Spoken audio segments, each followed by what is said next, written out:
Hey, everybody, what's up? This is Riverman, and this is Hobo with the Podcast, episode 3. Joined with Bat32. What's up, Bat? What's happening, man? We're joined together again for the third episode. I don't know. It's been like 2 months, right? It's been a minute, man, but fuck, it's been a busy couple months. Let me tell you that. I think it's been about 2 months, maybe close to it, since we put out an episode. But like, I don't know, whatever shit happens. I did an episode of EC here not too long ago. If you haven't checked it out, which you did, you checked it out. But I'm just saying, other listeners, me and Streetwell Rama talked. What was it? Rewind This, right? Rewind This, which I have seen, and I actually really like that too. I checked that out, and I checked out what's that other VHS documentary? Go ahead. I did a review on it on the website, BTM Review. And I loved it, man. It was great too. Rewind This was cool because you can actually go in and actually see people's VHS collections and like. You're talking about the other. You're talking about the other one. That's what the hell is it called? I don't know. That's one Strevo's into. I think we mentioned it on the show. He mentioned it because he really championed that one, but this one caught him off guard, like, because he didn't realize like all the people that were involved with Rewind This. So like, and I thought they were equally good, man. I really dug both of them, and the more the merrier, man. The more you can put out, the better, I think. I haven't seen the other one yet, so I don't know. If I track it down, I'd like to see it. Like, I'm not saying I don't want to see it. I haven't come across it yet. So yeah, we ended up interviewing the director, and he's a cool guy too. Dan Keenum. I want to throw his name out there, and he did a really good job, man. There was the only thing I think I almost gave it a perfect like score for a documentary, but there was some audio issues. But it was, of course, like an amateur documentary. But it was fucking great, man. And Rewind This was great too, and just going into people's lives and actually showing their collections and going into like the backstories of some of this shit when it comes to VHS with like the porn industry and all that other stuff was pretty cool. That's always great to learn about, kids. So, Well, what the fuck you been up to, man? Working a lot. Working on the book. The book's basically pretty much just about finished, just doing a little bit more editing on it, and I'm gonna try to drop it off the printers here as soon as possible. There was talk like that, we'd print like maybe 200 books this time, but I don't, I don't know if we're gonna print 200 books. I don't, I want to see how. I don't know exactly what's happening. I don't really want to get into that too much, but there will be like I don't know how many of the books there will be again. Like we might go with the same run we did with the first book. I mean, it went fairly well. I mean, I guess if people like bought all the books up like rather quickly, we'd print more. But that's the thing about the first book is it kind of just trickled in, and so it made it hard. Like, really, there wasn't a lot of money to really, to put back into it. Sure. Like, really just the money to produce this book. And this time it did cost a little bit. There were some costs on artwork and stuff like that, of course. And well, you got a larger page count now too, don't you?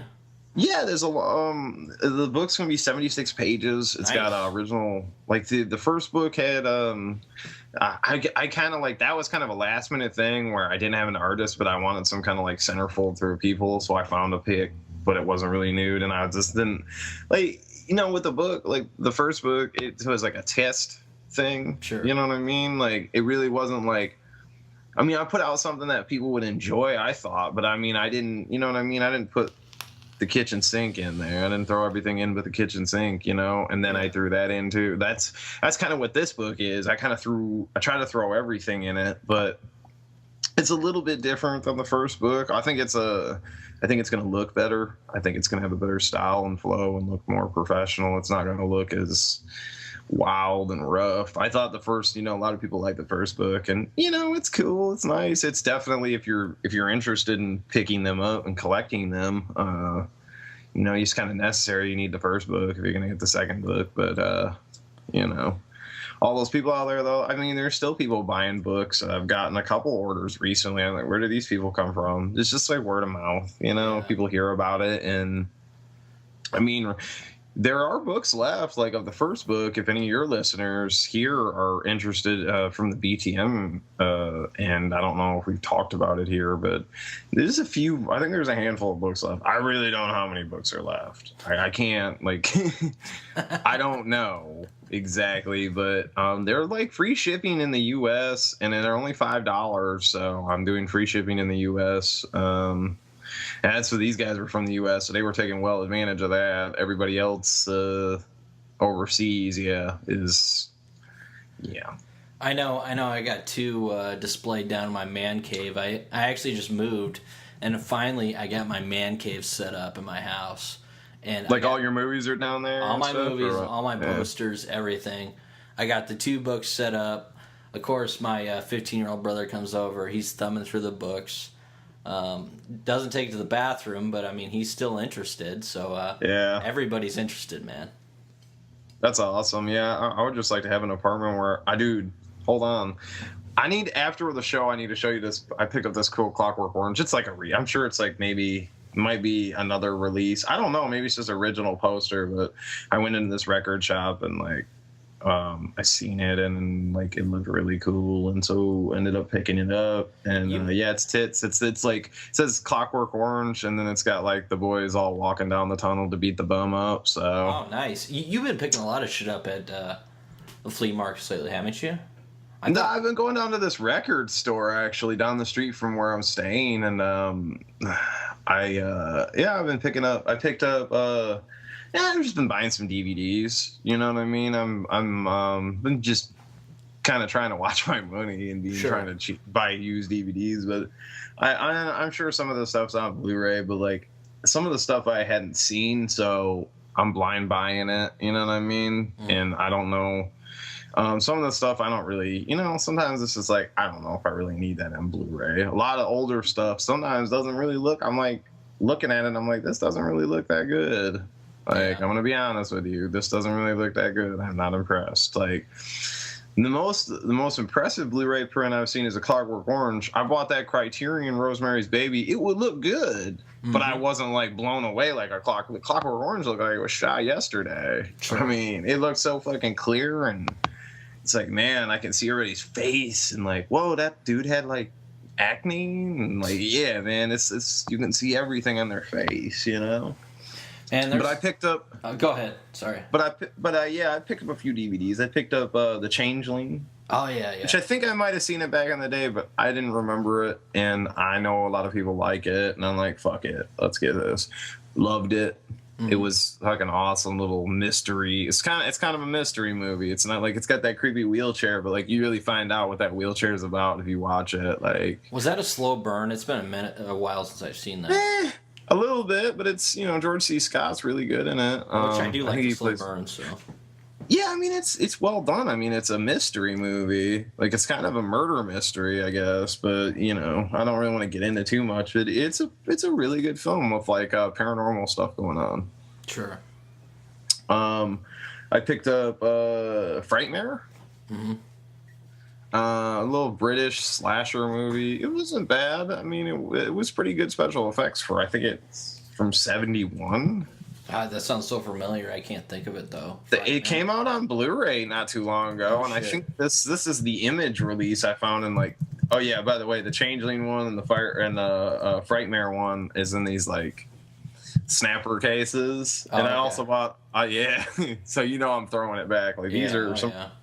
The Changeling one is the HBO release, so it really looks good, man. Yeah, I'll be honest with you. HBO don't fuck around on their DVDs. They give you good quality, and so I picked up Omega Man, which is a snapper case one too. And I know it's on Blu-ray, but honestly, I don't think that movie's gonna look any better. I think it's from like '68 or is it maybe '71, somewhere around there. Yeah. Yeah, I can't imagine that being that much better.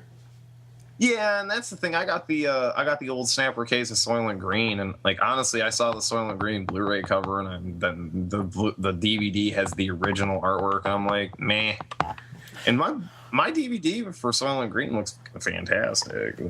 I'm still rocking the snapper case to fucking Clockwork, which I need to upgrade. But oh god, I did see that set not too long ago, and I wanted to buy it for like Lolita, but Lolita's on Blu-ray. I just looked at this fucking set online. I guess some other thing, another offshoot of what I was looking at earlier. It's like this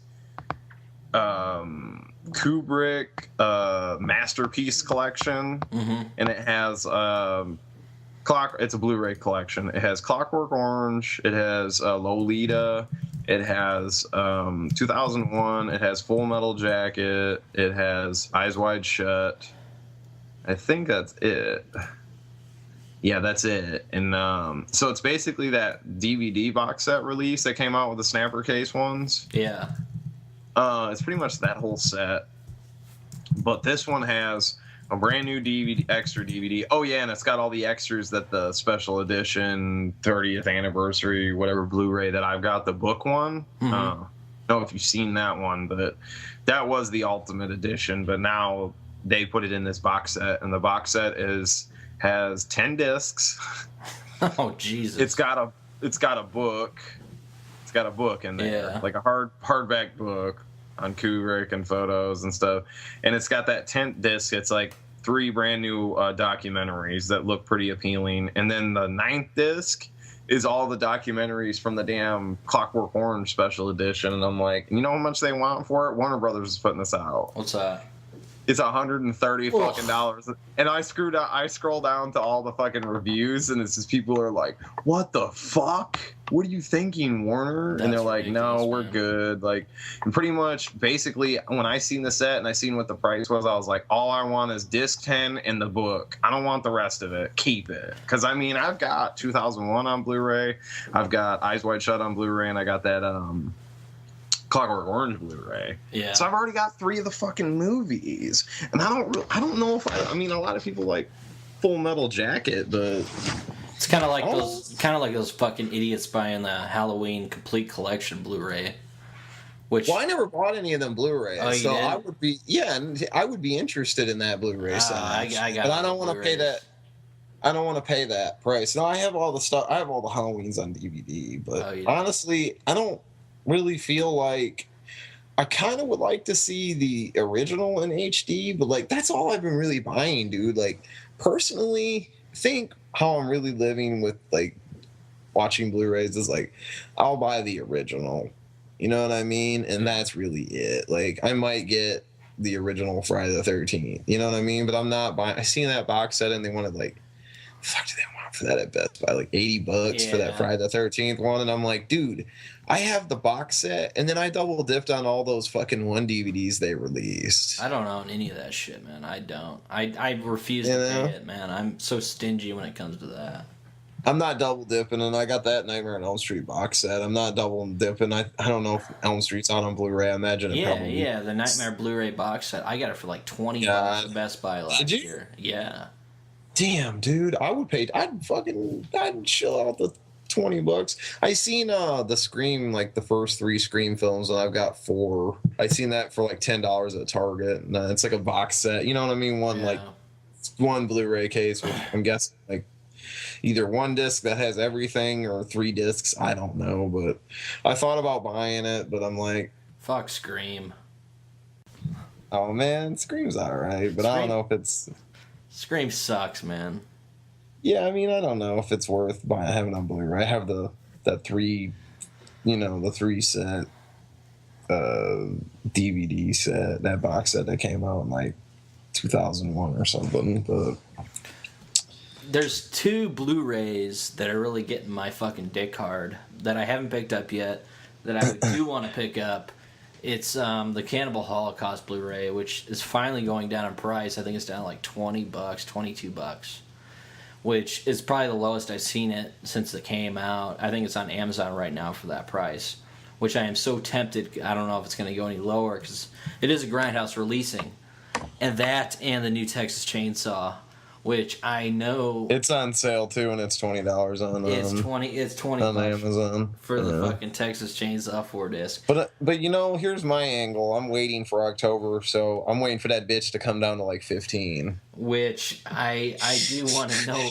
I mean, this is like God, did you buy it already? No, I haven't bought the. Motherfucker. Shit. No, you should just watch that motherfucker till October. Watch all the deals are gonna come out. They're gonna drop it down to like 15 or 13 for that Blu-ray. And you're gonna kick yourself for paying 20. And they'll tell you that they marked it down from 40, but they're liars. Who the fuck's gonna sell a Blu-ray for 40? I'm sorry, but it ain't happening. It's going for 20. But this is the thing, dude. I want to talk about this on the next show because you've been talking about this motherfucker for 2 fucking years at least about how you don't want to see the fucking Blu-ray. Yeah, but I went. But look, I went and seen this in the theater. Okay, I saw this. Let's talk about this. Tell us about this.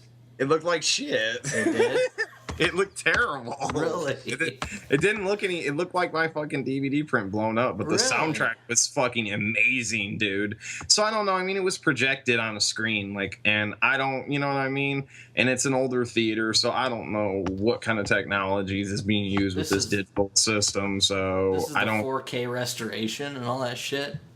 Yeah, the picture didn't really look that good. I didn't think it did on the version I saw, which I'm guarantee was a fucking disc. They sent a disc out to this theater because I did not. Dude, the last movie I saw, and I know you said you didn't like that Evil Dead remake, but honestly, when I went and seen that, dude, yeah, well, you really want to know why I like that movie? Because when I went to the movie theater, I could hear the projector running in the back. So I watched a 35 millimeter print of that. Yeah, it was. Yeah, at the theater back up north in Michigan, and I was like, holy shit, I'm actually watching a 35 millimeter print of this, in my theater. You know, they did put out a 35 millimeter print. As far as I know, it sounded like fucking film running through the projector, man. It's got that, you know, you know what I mean? I love it, dude. You can hear the machine running and shit, you know, and you can see, it's up there. But so you walked away disappointed then? No, not at all. The soundtrack's fucking amazing. I'm sure it'll look great on my plasma screen TV. Yeah. You know what I mean? I'm thinking it'll look wonderful. And yeah, I mean, I'd like to get the Blu-ray. I just don't think that projection was very good. Maybe that's what it was, but I thought it looked like shit. Really? I mean, I thought that it looked worse than I thought the DVD looked pretty impressive, that steel box one. And that's why I was happy with that final cut. Because, I mean, I bought the Pioneer. That's all I got, DVD. The Pioneer. And I've watched this motherfucker on, multiple different VHS releases, in my childhood. So is that what you got, the Pioneer? I have the Pioneer. I have the Steelbook. Oh, the Steelbook DVD one too. I think it does, but I mean, it definitely looks better. The colors are more vibrant. That's the thing I seen. I did notice in that projection that I watched, I enjoyed the whole experience. I wasn't bitching about the quality, but everybody's like, 4K restoration. I'm like, shut the fuck up. It didn't even look good in theaters. It looked like I was in it was 1970. Yeah, 6 or 7, and this print had ran around the country. I mean, the grainy was still there. I think there were still some scratches. I don't know how much scratch marks they actually cleaned out of it. I think they left some of it, you know what I mean, just for, they cleaned it up pretty good. That's fine. I mean, it looked good, but I'm going to be honest with you. The soundtrack was amazing, dude. You could hear shit you never heard before. They went in there and... I don't know what they did, but it fucking sounds amazing. I'll be honest with you. I heard shit that I've never heard in that movie. And I was like, oh, wow, you can hear that? Oh, man, you can hear the footsteps. You can hear the breathing. Wow. Dude, yeah, it's fucking... You could hear probably sweat fucking hit the floor. You know what I mean? It sounded amazing. And I seen there's some new documentaries and stuff, so... And like I said, I never had the Blu-ray, so it's not like I'm double dipping or anything. No, and I'll keep all 3 of my releases on the shelf, but I probably won't buy another version again. And I don't know what the hell happened to my VHS copy, but if I buy anything Texas Chainsaw Massacre, actual copy of it, home video, it'll probably be that Wizard release. Yeah. After this, that's the only thing I'm really looking for is that Wizard release, a Chainsaw. I seen a beta tape of it going on eBay. How much? I don't know. It was probably $15-$20, not much. But I wanted it for the cover art, and some of it was damaged, and I was like, no. Was the cover original or what? Yeah, it was the original Wizard release with like Leatherface running and like it's kind of I think it's artwork. It's artwork, yeah. I'll send it to you. It's pretty cool.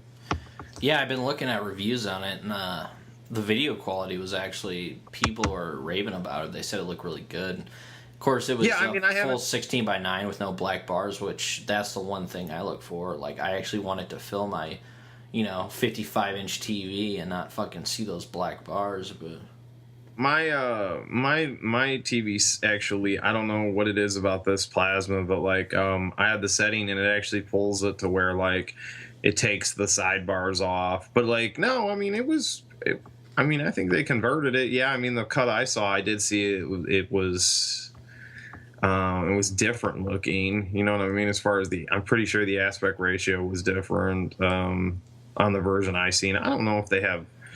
I'm guessing they have HD projection, but like I thought you had to have like a special screen for HD projection, don't you? I know nothing about that shit, man. I thought that you had to have like a special screen or something like that to do it, but I don't know. I mean, I'll just be honest with you, I didn't think it looked that great, but like I said, the soundtrack was great. I haven't seen the Blu-ray yet, so I can't speak on the actual Blu-ray, but as it toured the country in all these theaters, because I know I traveled all over the country, quite a few different places, and I haven't heard anything about the showings being very good, so I don't know. One thing I do want to mention. Yeah. I saw Nightmare on Elm Street. How does that look, man? Okay, the print they had for that, whatever. I don't know what the digital print for this, but dude, this fucking thing looked awesome. Really?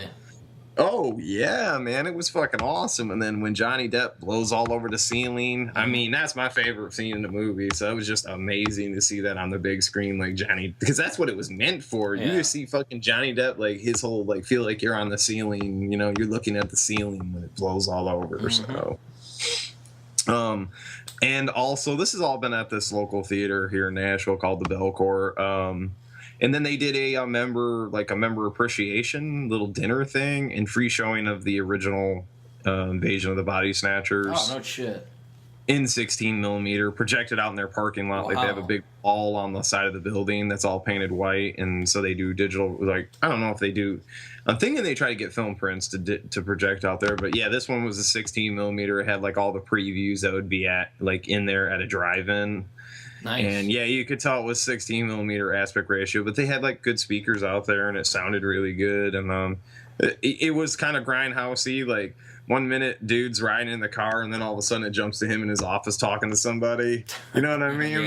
Where they had to cut like the bad spots out, so that's perfect. Yeah, it had a couple moments where it just like, whoa, they just jumped from here to there. There's about a minute missing, I think. Was that a packed house out there or what? What was it? There was a lot of people out. There was a lot of people out there and like lawn chairs. Me and my girlfriend went and we just sat on the ground. Yeah. But we weren't the only ones. There was a bunch of hippie bums out there sitting on the ground watching. I was like, because I don't have any chairs, and like I need to get like, because they do these a couple times a year, and I got a membership to the theater. I think Goat was talking about the membership he has with his theater behind his house and how he goes all the time, and I think that kind of inspired me. So I went and got a membership, and it was for a year membership. It wasn't priced too bad. Like it's to keep them running because they're a nonprofit. Oh, nice. Okay. So, and it's like $45 for a year, but you get discounts on tickets and stuff. Yeah, man. Like, yeah, instead of paying $9.50, you pay $6.25 or something. So yeah, it's cheap. Yeah, it's really good deal, man. Like, dude, even if I didn't have a membership, like to see movies like, and they were playing Eraserhead the night that we went to the Invasion of the Body Snatchers was showed at like right when sun went down, and I think it got over around like 9 because it had like a bunch of it was definitely for the drive-in, dude, because it had a bunch of like Looney Tunes cartoons at the beginning and like just a bunch of weird shit like from like the 40s and 50s, like old advertisements and shit for stuff that I've never even heard of before. Oh, it was cool, man. Yeah, it was like real throwback. So, but yeah, I didn't get to see Eraserhead. I had to work the next morning, and we would have had to basically hang out there for like 3 more hours, and I had to be up at like 4:50 in the morning to go to work. And I'm done. I did it for Chainsaw for the midnight movies, and I did it for Nightmare on Elm Street, like, cause you know what I mean. Like, that's a once in a lifetime, yeah. Eraserhead's good, but I knew it wasn't gonna be 35 millimeter, and I was like, nah. I'm like, I like the movie, but I don't like it that much. Yeah. I like if they would have showed Blue Velvet, I would have went to see that. Oh yeah, you know what I mean, but that's Hopper, man. Yeah, exactly. They need to show like Chainsaw 2 or something there, some more Hooper appreciation, or try to get the fucking print for maybe Eaten Alive will come out on Blu-ray and they'll get that print in. I'd like to see that. Like, that movie's not the greatest, but it feels like an unofficial sequel. That and the Funhouse feels like Chainsaw. You know what I mean? And there's a few movies that I've got to see. I got to see The Shining on. I saw that in the theaters, which I really dug. Is it a digital? Was it a digital? I don't remember. It was like my first date with my wife. Cool. I think it was probably digital. It was a yuppie theater, so I'm sure it was a digital. Yeah. Then I saw Maniac, which wasn't a digital. It was a print, a film print. So that was great seeing that. But every so often, man, I always like to go out and support those things because. You only get to see them like probably once in a lifetime anyway. A movie that's been out before, so I would have loved to see those. I just like seeing the shit in like I don't even give a fuck. Like I know Tarantino's come out and been like, my theater's not going to show any digital prints and stuff like that. I'm like, well, a lot of these art house, like, look at these guys that are making independent films. First and foremost, you have to. What he's saying is that he's not gonna work with any of the independent filmmakers, and it's so fucking expensive to get the film processed. Yeah. You know what I mean? Like, you know what I mean? So he's not going to cater to independent filmmakers that are broke and show digital. You know what I mean? It has, what is it called? New Beverly or some shit. Mm-hmm. Yeah, Ghost said there's like one out by him or something, I think. He's been to it, so. Whatever. Yeah, I was like, whatever. Tarantino, I respect him for that, but like he's kind of hurting some of the independent filmmakers out here and kind of the roots where he came from. Because like I remember seeing my best friend's birthday, his little fucking indie without a fucking studio backing him, and it was good. It was a good little indie, but it was an indie. It was like Clerks. You know what I mean? It's like he'd have been. Let me think here. He'd have been like what? That's from like 88 or 89. Mm-hmm. So he'd have been like maybe 6 years. If that movie had come out, there would be no Clerks because that movie looks like Clerks, basically, as far as I'm concerned. But like, that's one of the things I think about. I'm like, dude, you tried to make an indie. You know how hard it is for these guys out here without studio backing or your buddy Lawrence Bender funding you. You know what I mean? I don't know. Actually, he doesn't produce anymore. Like I think he ditched Lawrence Bender after Jackie Brown, didn't he? Yeah, I think he did too. I think he's just... He needs to ditch fucking Rodriguez too and never talk to that bum again because that guy sucks. Well, have you seen this? Okay, that brings me around because I know you do watch some stuff in the theaters. Have you seen this new Sin City? I hear some good things. I like the first one. The movie fucking flopped. I didn't like the first one. I don't want to see it. You didn't like the first one? No. You're talking to the wrong guy then, because I loved it. I thought Mickey Rourke was great. I love Mickey Rourke. That was my favorite part. Marv, man, that was my shit.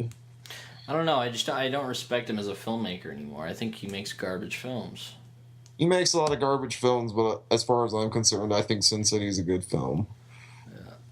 And I don't know. I really enjoyed it. Sin City 2 flopped in the box office, and then ever since, they don't mean anything, man. Like that's what I try to tell. I know it don't mean nothing, but I mean, still, how was fucking Machete Kills in the fucking theater? Well, look, bro. Yeah, that's a straight to video joint. Sucked fucking balls. I never watched it because I thought, like, I watched the first one and I sort of liked it, but I must have been high or something. Yeah, me too. The second time around watching it, I was like, what the fuck is this piece of shit? Yeah. And I watched a bootleg. I don't know if that made it better or worse, but to be honest with you, I wouldn't even buy that fucking movie out of the $5 bin. That's how much I'm not really, like, interested in it. Like, it's pure you know garbage. What I mean?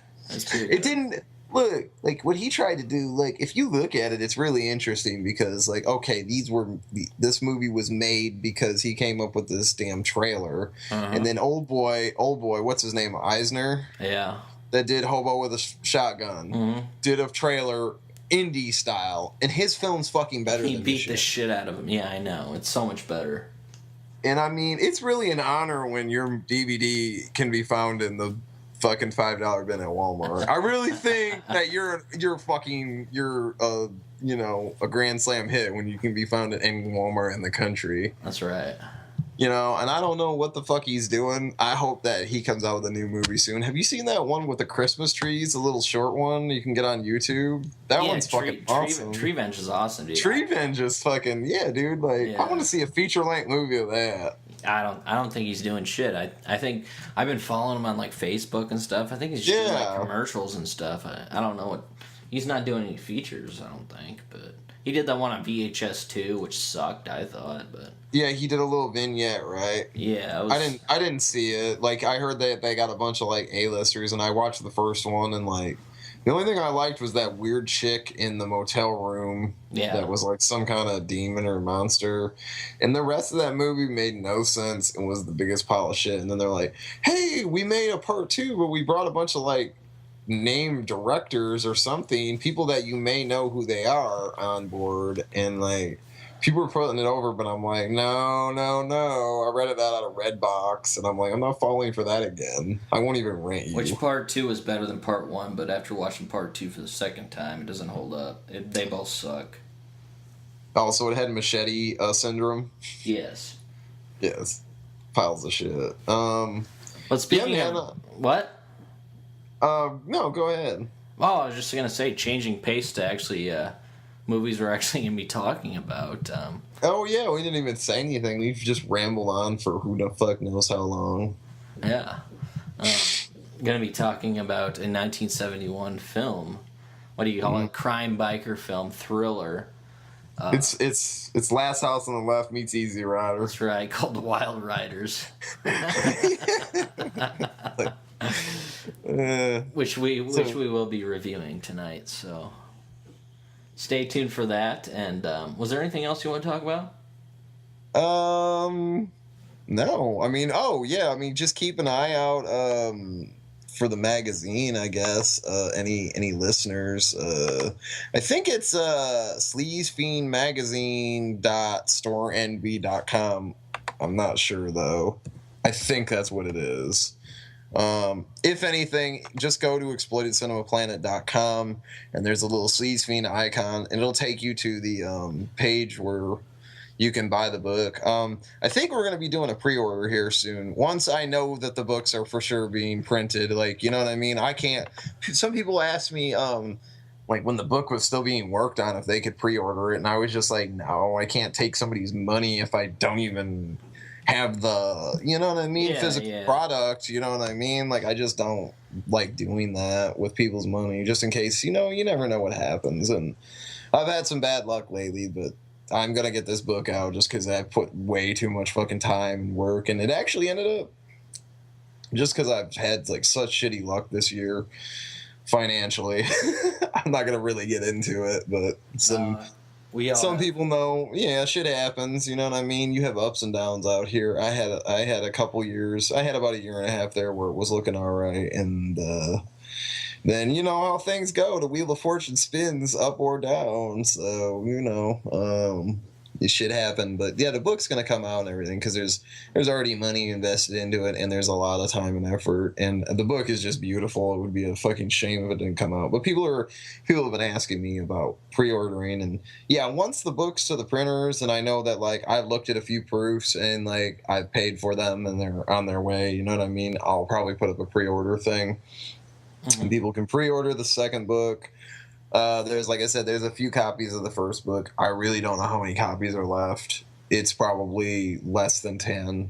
Like I said, I just sold 2 more books recently, so I don't know how many there are. I don't want to say how many there are, but if anybody, like, your listeners are interested in checking out, like I said, go to exploitedcinemaplanet.com. Click on the Sleaze Fiend icon, and there'll be, like, order here, order now, or something like that button down underneath the picture of the cover, and you can pick it up. You can pick the first book up, or keep your eye out for the second book. And of course, go and like the Sleaze Fiend page on Facebook, and of course Exploited Cinema. I'm being a fucking whore tonight, but oh man, Jesus Christ! No, that's cool, man. No, it's like, I mean, you always whore the EC. I'm just really shit, man. I don't. You know why I've been whoring EC is because Goat and Dale have been fucking rocking that fucking podcast kind of on their own. Like, it's kind of been like I'll pop in on episodes that I'm not really involved in, except for this newest one that's coming out. Like, I didn't pop in for that one, so that's going to be a nice treat. I don't know. I can't remember what it's about, but it's going to be dropping here sometime. It might be out before this episode's out, so. Very cool. Well, yeah. With that, we'll be back, and you're listening to Hobo with a Podcast. Psst. Hey, good looking. Want a date? Are you looking for a sleazy good time? Then check out the podcast that gives you more half and half bang for your buck than any other show out there. Exploited Cinema. Join hosts Bat32, Dale Roy, and The Goat as they bring you sleazy and cheesy movie reviews each month. They'll also bring you engrossing interviews with indie filmmakers and horror historians. So what are you waiting for? Put your money on the dresser and get busy, or else stop wasting my time. I need a man-sized podcast, not one for little boys. And that means Exploited Cinema. Listen up, suckers. Visit Exploited Cinema today at www.exploitedcinema.blogspot.com. You dig?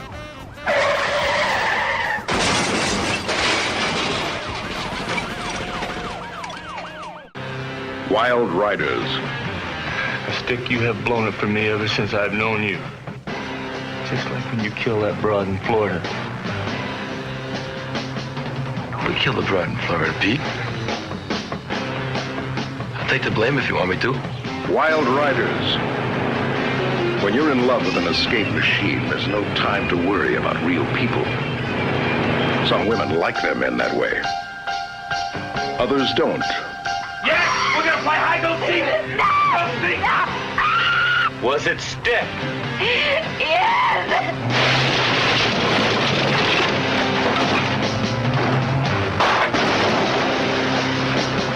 See Wild Riders and take a trip on an escape machine. An escape machine without brakes. We are back, Hobo with a Podcast. We are here to talk about Wild Riders 1971 by Richard Cantor. He directed it and he wrote it. Mm-hmm. And this is a biker film. Let's just say that. Oh, yeah. Oh, yeah. This definitely is a biker film. There's a lot of homages to different films in it. The first thing I just want to say is you kind of threw this my way a few weeks back, and you're like, dude, you need to check this out. I think it'll be right up your alley. I think it was a few months back. My days are all fucked up right now. You're like, my months are blurring into weeks. I'm like, what are you doing? Were you doing heroin or something? You just keep nodding out, and then like, I'm doing fucking college, and I'm doing 50-hour a week at work.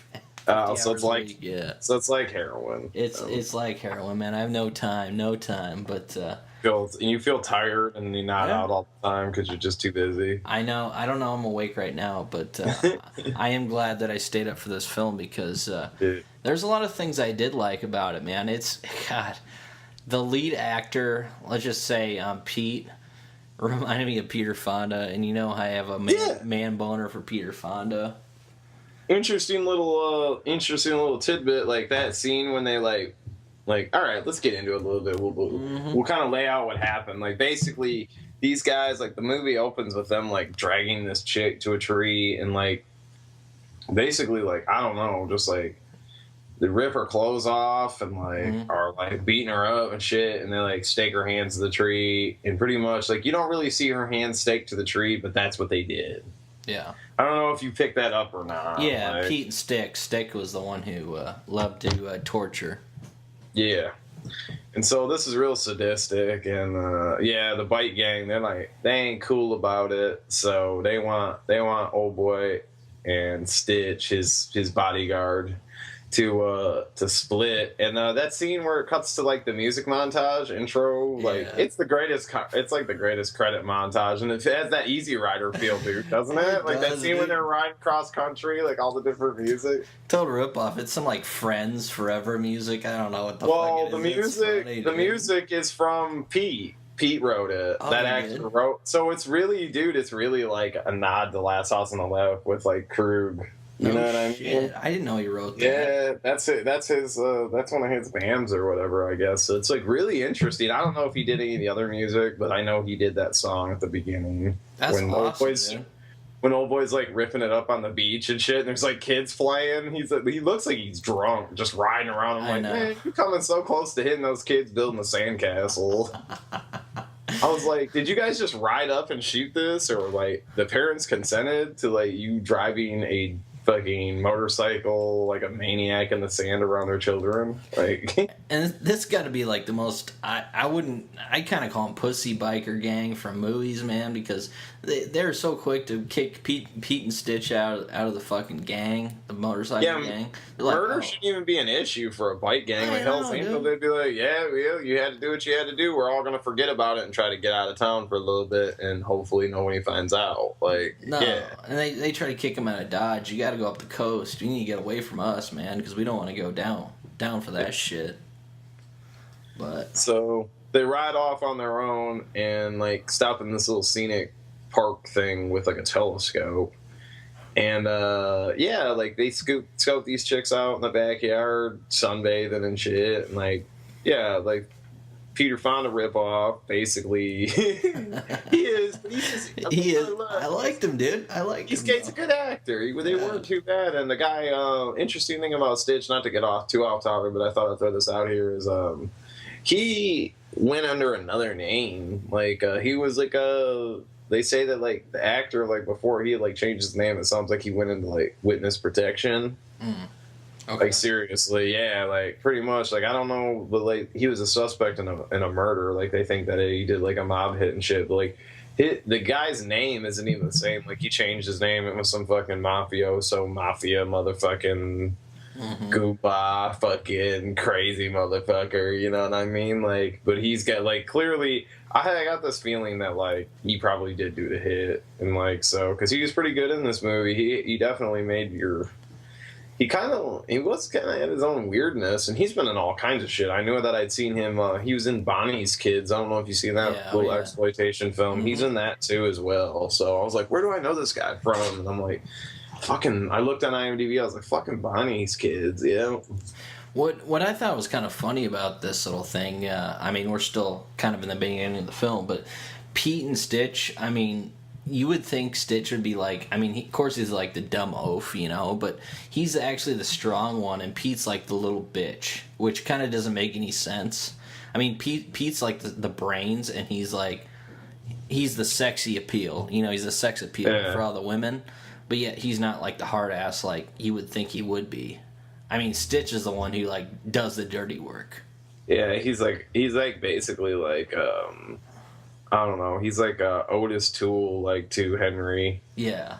Lee Lucas, basically. That's what I got the feeling of. Like he just did all the dirty work and like the nasty shit. Which you wouldn't think. I mean, I was going in thinking Pete was going to be like, you know, the fucking. It was going to be like House on the Edge of the Park with fucking David Hess, you know, stealing the show, and then you got the retard, you know.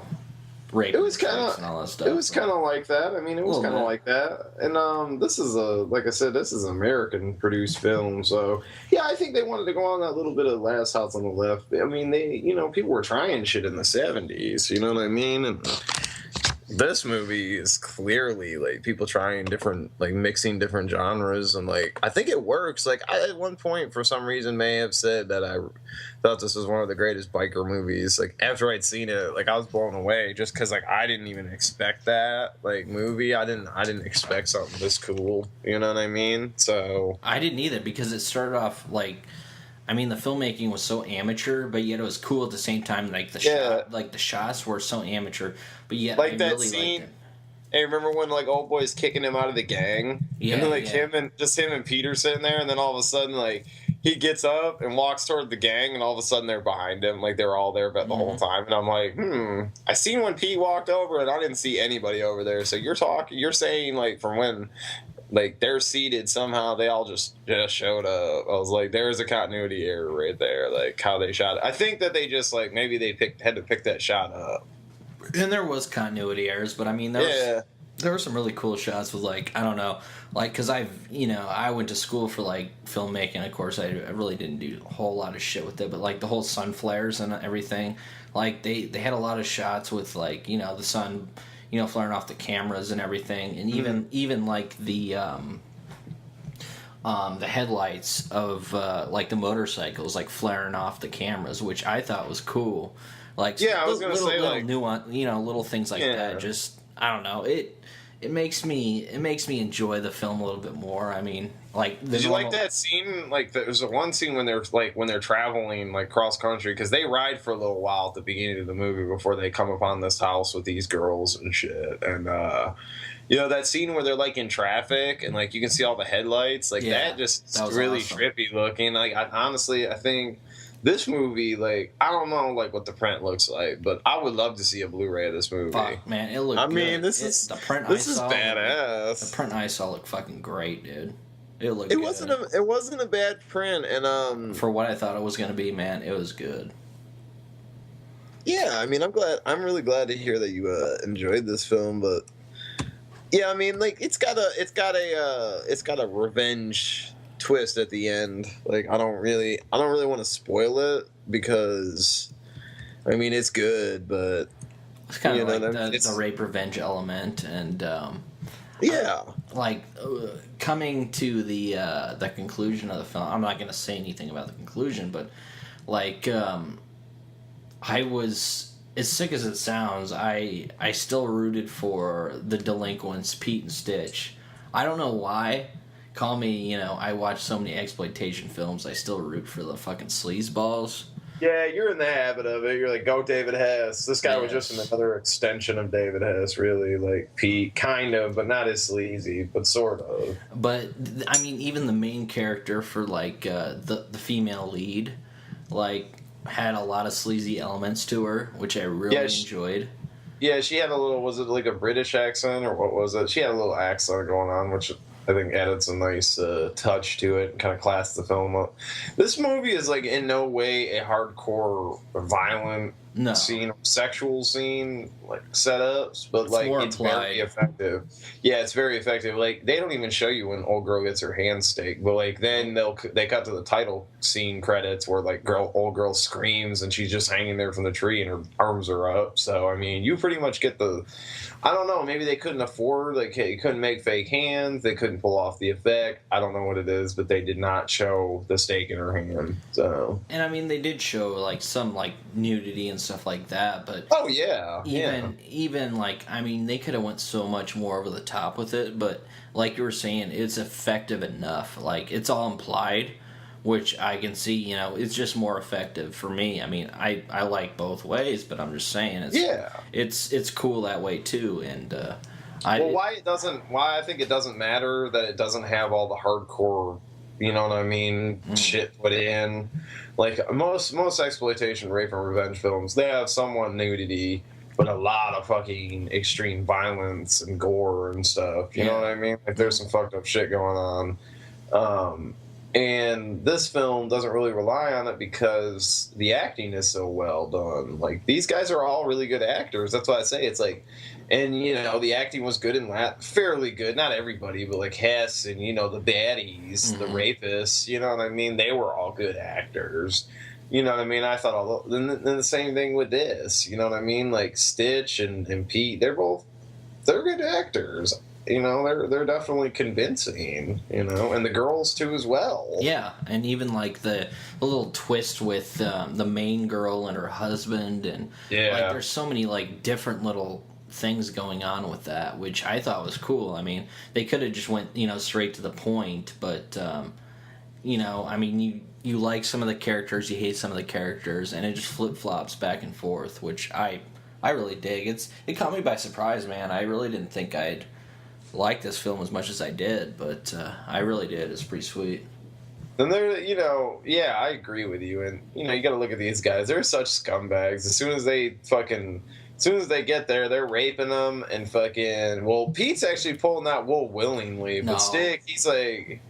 Yeah, he's pulling it willingly. I mean, they do Pete's Mr. Smooth, man. He's Peter Fonda, dude. He's Peter Fonda. Like, he's the one that's... like sleazed his way in through the gate and shit about having to cool down his motorcycle, and then she called him out and was like, aren't those like, you know what I mean, cool down their own? And he's like, I mean, I'm hot, baby.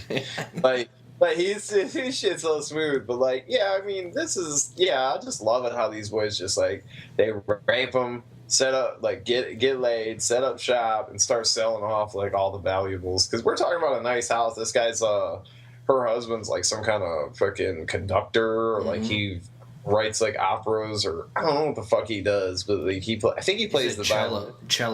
Cello. Yeah, that's right. Yeah. He play like then that comes into play at the end too a little bit, like what his profession is about. I don't know, I think I'm giving too much away. Which I thought was cool. I thought that was fucking awesome, man. Yeah. And even like you have like minuscule characters like the peeping Tom neighbor and like little characters like that. I think adds to it too. So. Oh yeah. Well, and like you said, you saw it and you liked the you thought the print looked pretty good and stuff.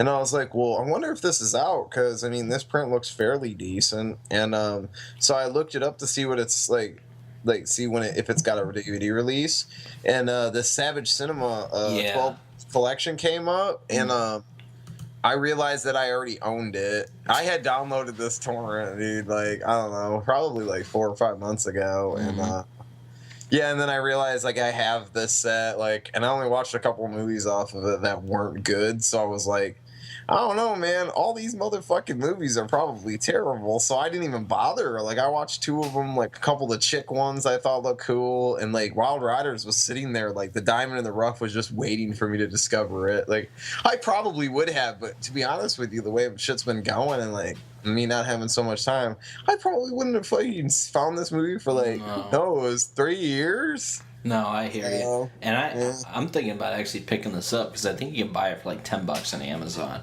And I think I got it for $5 from a Hastings. I remember I was like, oh, this looks cool. I guess I'll just pick this up. It was like maybe $5 or $4. It was really cheap. And that's where I found it. So. They also had like the Hellcats on there. They have Hell on Wheels. They actually have some solid films that are worth checking out, but I think I just watched the shitty ones and I didn't recognize a lot of the titles. So, but yeah, Wild Riders is on there. Just for Wild Riders alone, it's worth the $7 to $10, I think. So, especially if the print looks that good, man. It looks good. Yeah. I mean, it's a good flick, and I'm so glad that I found it, because this is why I watched this like exploitation weird cinema, and because it's like you find these diamonds in the rough. I also want to mention I'm looking at the kind of chubby dude with the beard that was the bike leader, the Prez. Yeah. He's his name's Dirty Denny. I'm pretty sure he's a real biker. He has like his acting. He looks like it. He looks like a. Yeah. And the acting is terrible in like the first 5-10 minutes because I think that is like in a biker gang. But he reminds me of this kid. Like his dad was a biker, and so like he wanted to be a biker, and he dressed like a biker. He's this fat, sweaty kid. He wanted a bike so bad. He wanted to be a biker so bad, and that dude reminds me of like an older version of him. Like seriously, I was like.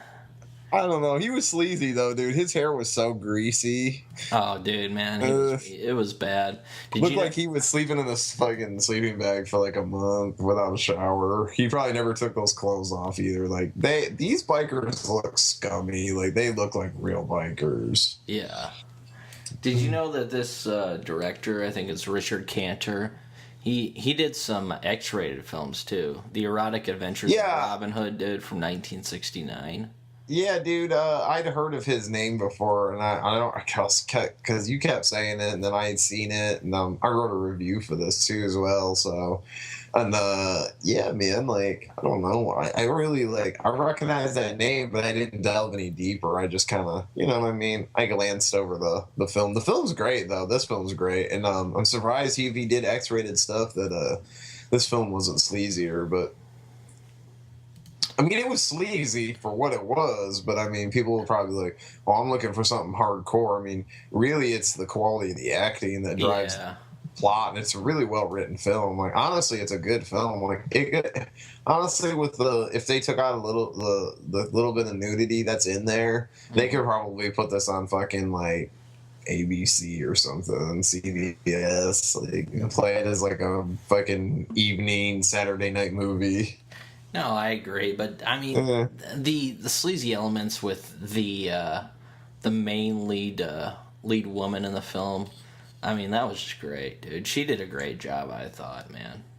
Yeah, I mean, like, that's what I said. I mean, I totally thought all these actors were really just good, and that was like, if this was just some run of the mill exploitation film and these guys weren't delivering the lines worth of shit, like, it wouldn't be any good. It'd be like, I mean, some of these exploitation movies, like I said, I was trying to get you to watch that biker porno. I mean, I tried to push it on you so fucking hard for the first episode.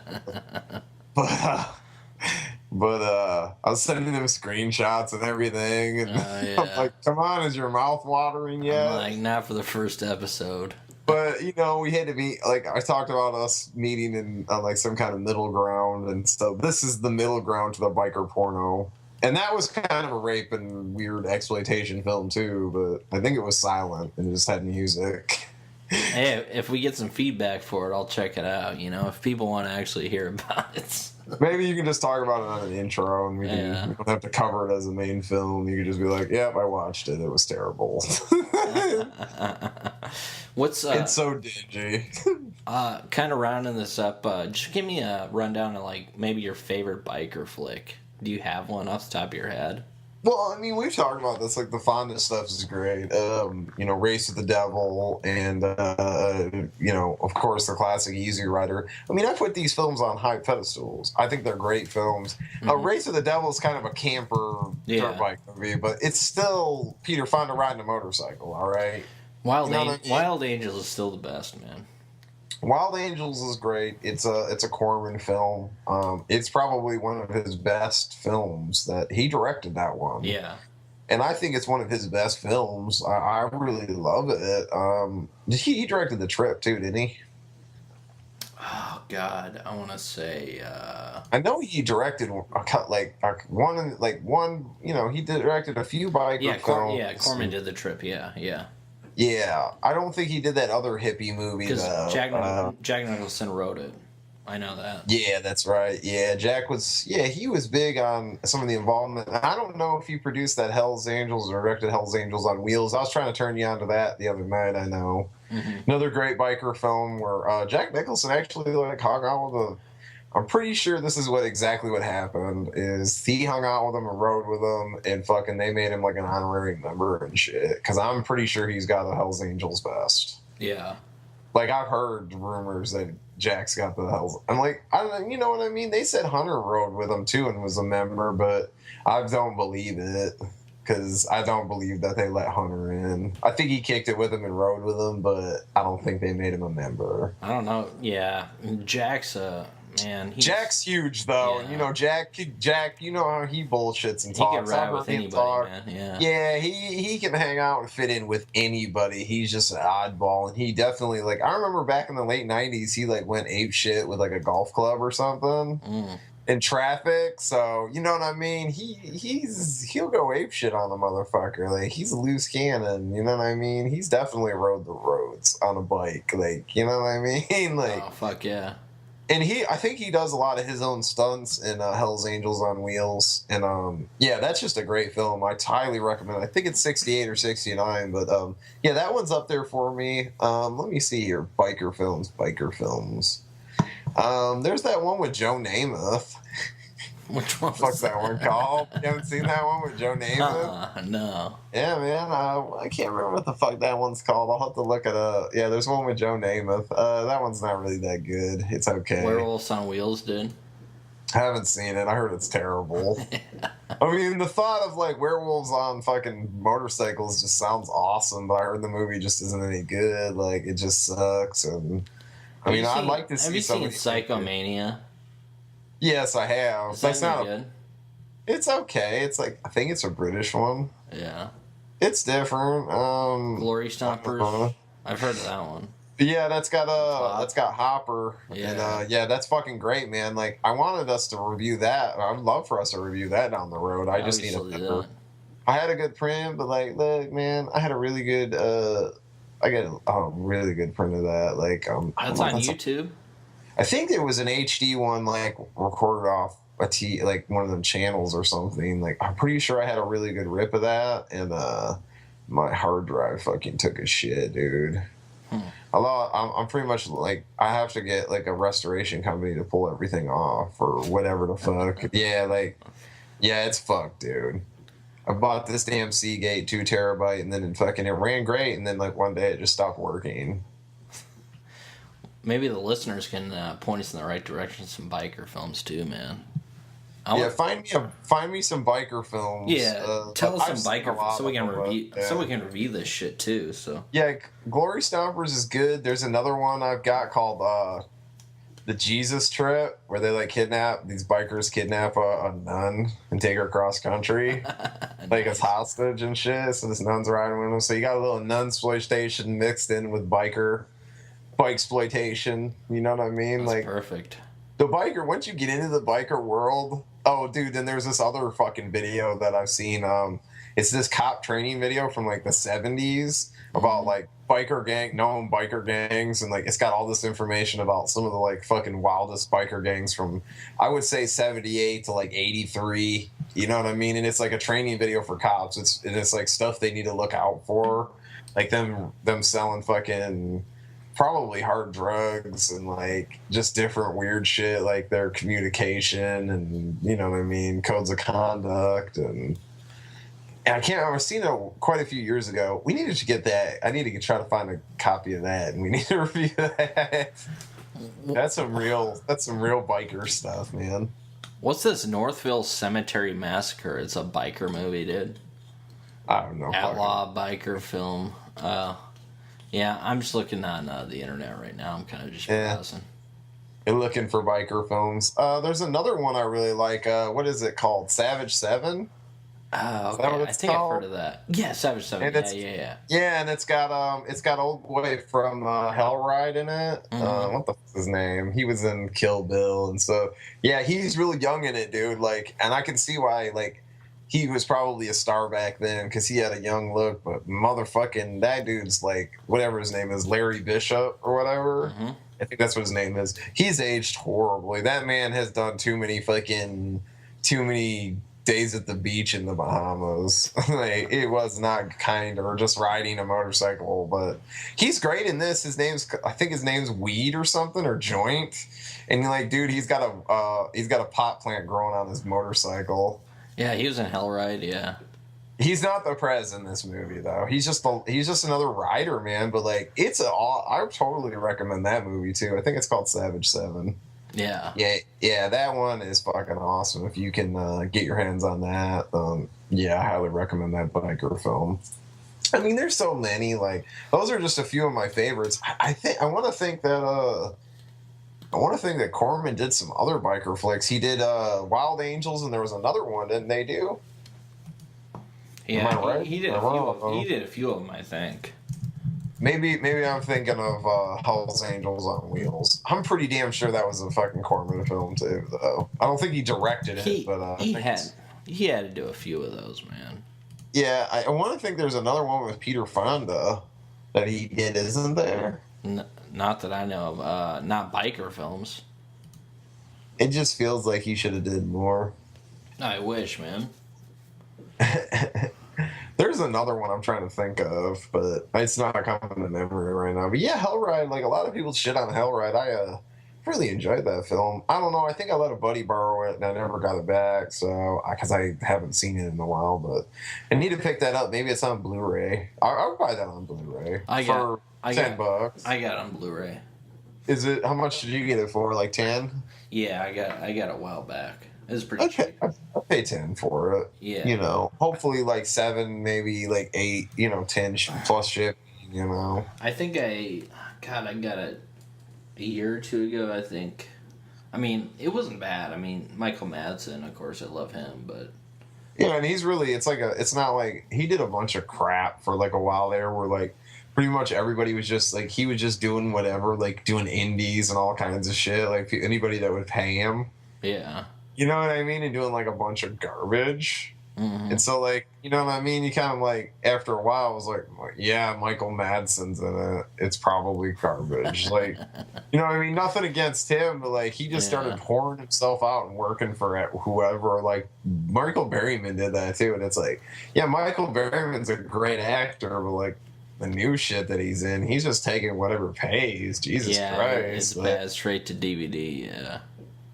I mean, I want to see him in a biker fucking... I want to see that scene where they ride up on the motorcycles in Weird Science and he's playing his character from Hills Have Eyes.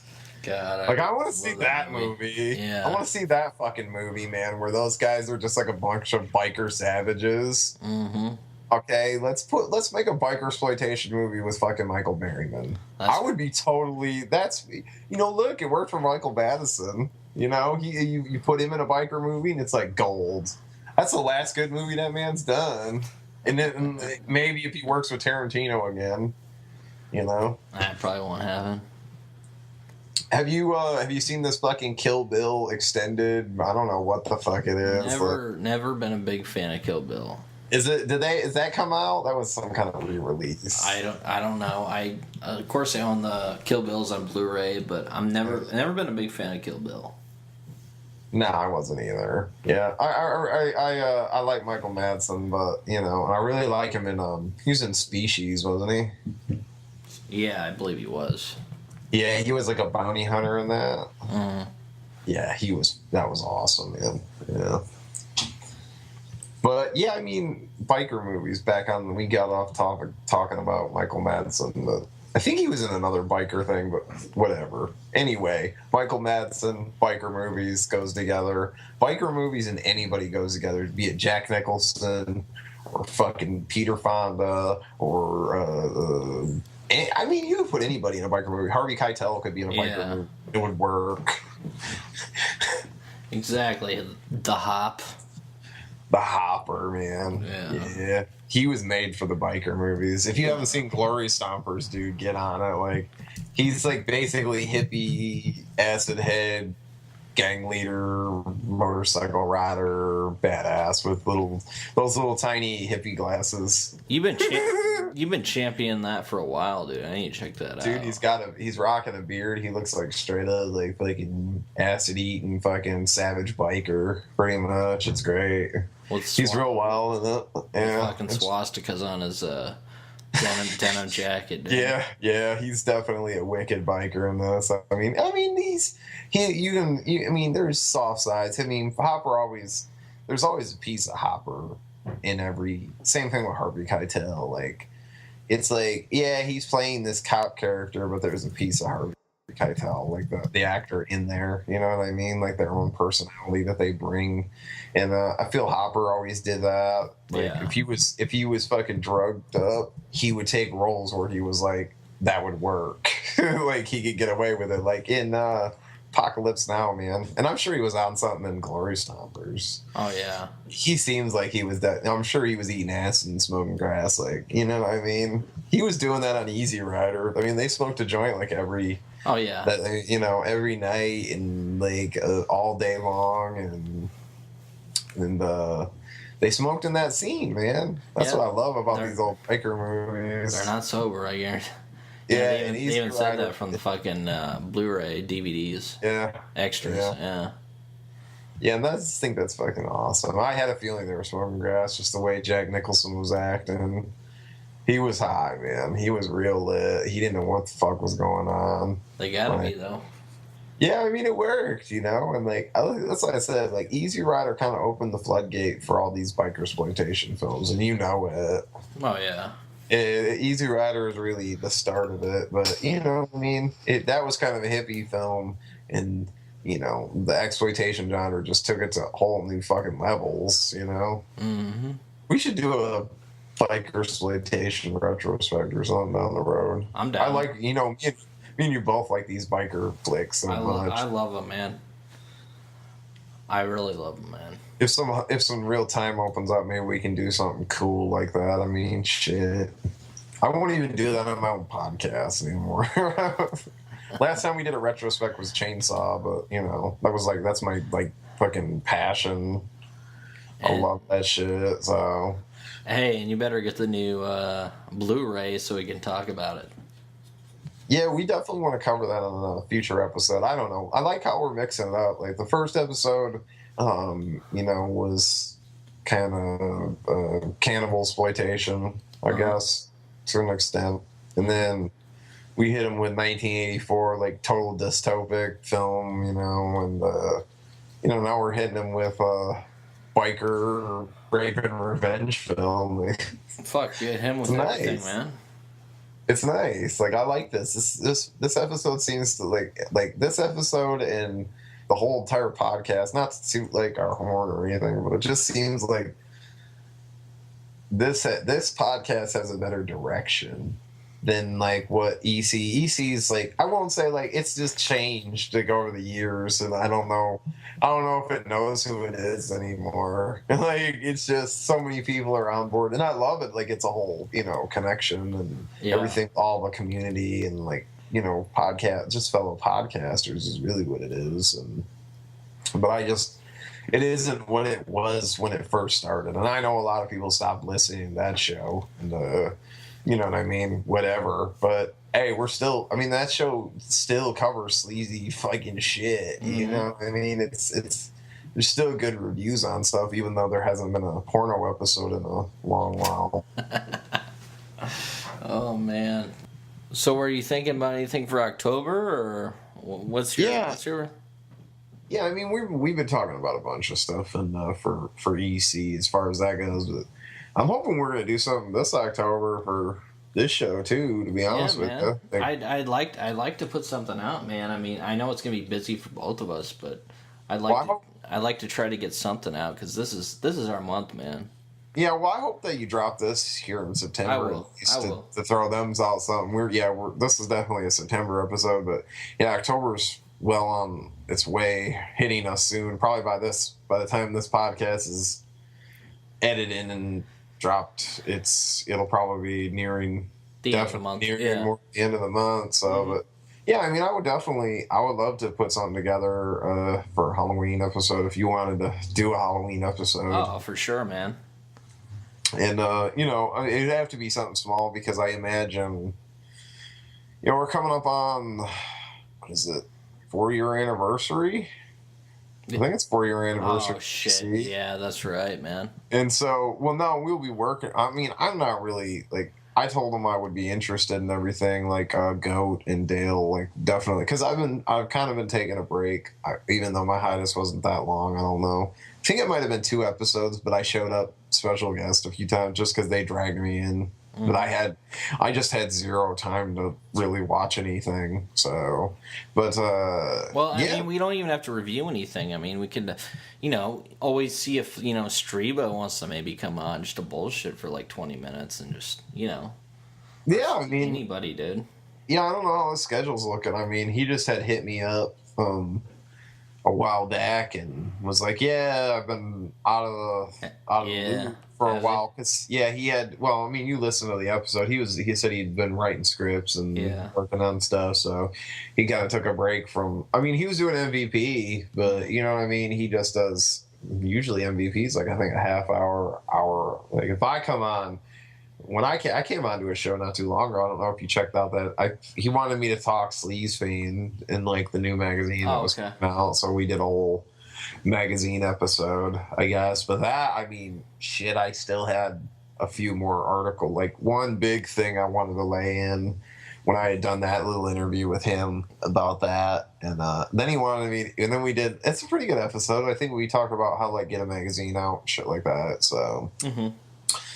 For his filmmaking portion, but you know, it was a fun little episode. That's MVP's show, and it's pretty good. But yeah, I mean, I've been doing other people's podcasts, but not not my own as much. We did do that episode with Stribo, but I don't, you know, it wasn't that long. It turned into a longer episode, I think, than what we had, because me and him get together and we just start shooting the shit. But even if you're busy, man, I'll fucking call you up on your cell phone and you'll phone it in.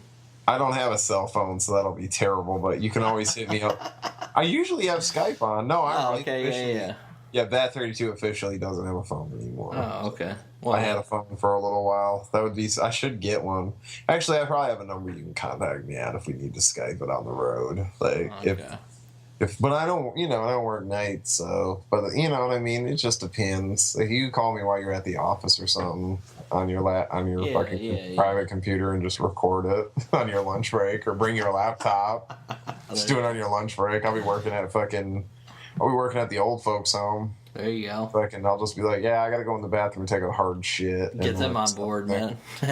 I'll just go in there and have a little private fucking podcast for Halloween. No, I mean, I'm sure we can get together and do something like, 45-minute, hour long, like the first episode. Like, I'm sure these episodes with us rambling and then we didn't do one for 2 months, so there was kind of a lot to talk about. I went and seen 3 theatrical showings since, I think, 2, but I think the last time we talked I had seen Chainsaw, so yeah, it's been a little while, but it's nice to be back, and it was nice to give you listeners a semi-large show, you know. Hell yeah, man. Well, yeah, we'll be back here soon, so stay tuned, don't jump off board, because we'll be back, and subscribe to the iTunes. Listen to Riverman. He says, "Don't worry, we'll be back." I hate when podcasts say that, because like I've heard so many podcasts be like, "We'll be back, don't worry," and then the motherfuckers never come back. Hey, I like that podcast. Go to btmreview.com, and if I'm not there within like a month, just start bitching me out, and I'll jump back on board. Because I mean, I know I'm busy. Next time Riverman takes a 2-month hiatus, just give him hell. That's what he says. But no, I mean, like, I sent you this movie, and then like I told you I'd sent it, and then I didn't hear anything, and then apparently you didn't get it, and so there's a bunch of problems. But we got it worked out. We got it to you, and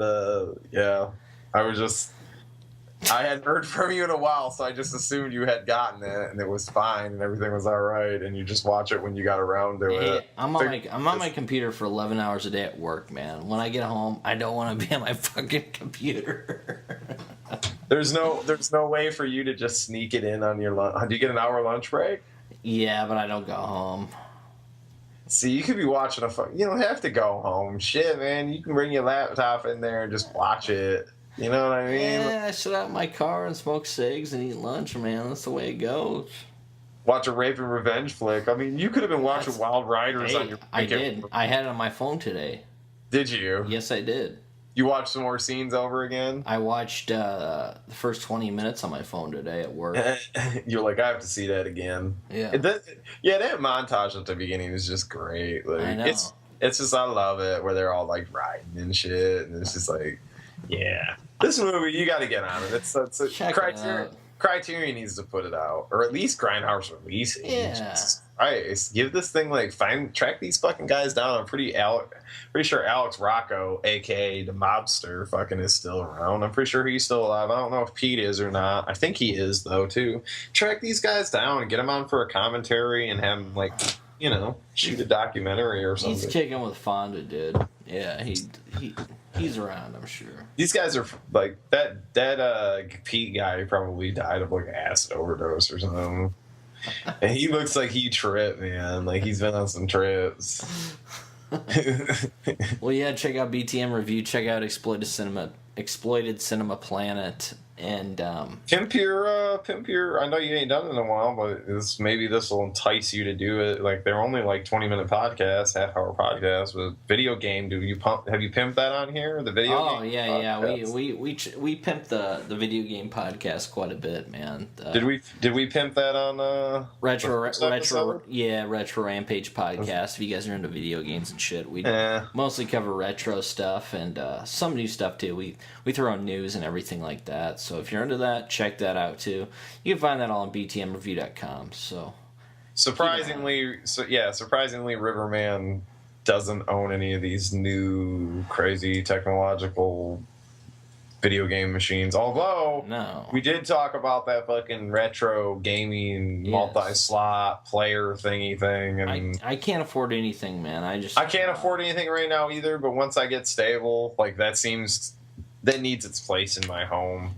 My next thing is the TCM Blu-ray, and so is yours. Well, you know what? I'm looking at TCM Blu-ray and Caligula. Caligula? Okay.